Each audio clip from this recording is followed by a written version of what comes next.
Hey guys, welcome to Contest Prep University. I'm Joe Klemczewski with Adam Atkinson, and we are going to start a series where we go through some case studies. So we have done a ton of episodes on peaking and the entire peak week process, and if this, then do that as a way to remedy or change the course.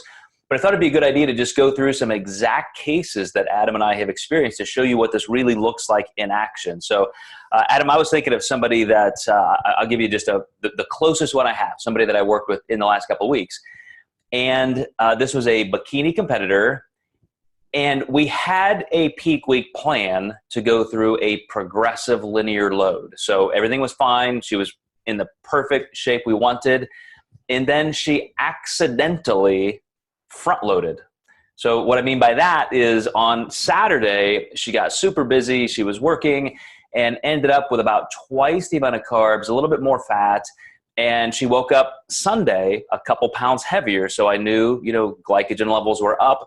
And now we had to contend with that kind of refilling on an early side on a front load, which is completely the opposite of what we had planned. So I had to think through this, right?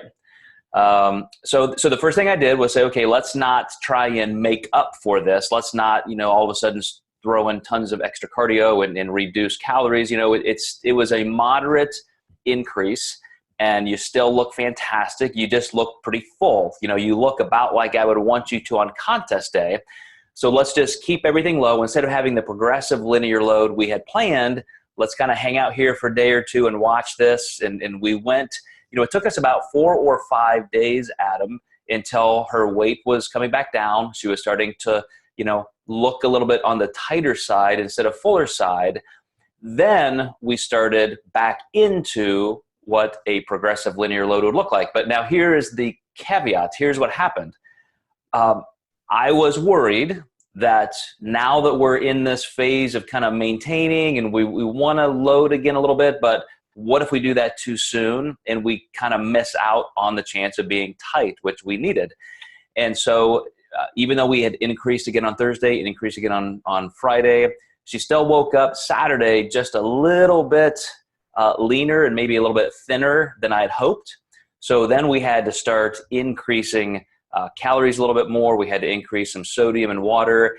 And in retrospect, when we look at those photos from contest morning, contest day, it really was fantastic. We recaptured what we wanted, but I want to emphasize one thing. Look what we had to do in terms of reading every single day, some guesswork in that interpretation, some hoping we were making the right decision, and then still end up on top instead of just having that flawless, seamless plan that we had to execute. So that was my version of using what was kind of a classic undulating load. We started out with a mild front load, then we had to dip down a little bit and then come back up.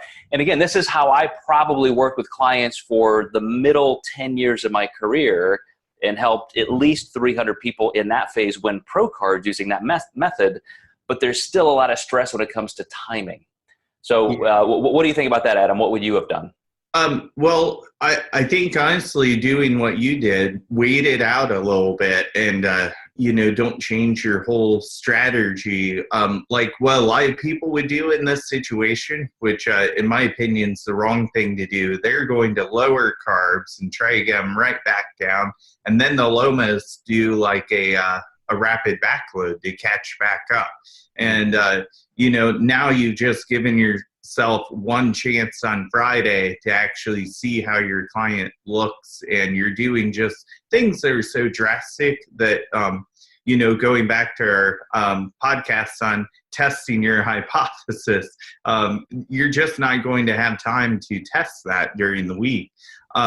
It sounds like when you saw this client as well, she didn't look too horribly bad after the higher carbs. And I think a lot of our clients look at this as a calculation on paper. I messed up. Now I have to exactly take away those extra carbs I had somehow. But honestly, sometimes you'll look at a client and they accidentally do go over and you're like, they actually look pretty good here too. So I would have done exactly what you did. I like how you said, I'm going to wait a day or two because she could still be assimilating some of those carbs another day after that. So it's not just the day after, it's even another day that you need to really watch that trend. Those carbs could be getting assimilated into the muscle tissue still by then. Yeah, and the two things in our favor, like you said, you know, the day after she did that, she still looked great. The problem was she looked really great. So it was almost like, okay, this is what we were shooting for at the end of the week, and now we have to do something to make sure we can get back there without, as you said, a lot of extreme variable manipulation where you get too low and then have to rapidly come back up, and that gets really risky. So again, she did a great job of just continuing on and letting me help her assess every day. And even in a day that she went a little higher than she wanted, you know, it wasn't a throw your arms up and just give up moment. And it still worked out perfect. My point is just, you know, you end up creating a lot more potential for, you know, a catastrophe, really. And instead of saying, you know, hey, you know, we have to now just adjust a little bit and move on. But I appreciate your perspective on that, Adam. And I know in the next couple of episodes, we're going to keep going through different things that can go wrong and that we have to mitigate and correct to make sure people are right on track. So thank you guys for watching and listening, and we will catch you next time in the next episode of Contest Prep University.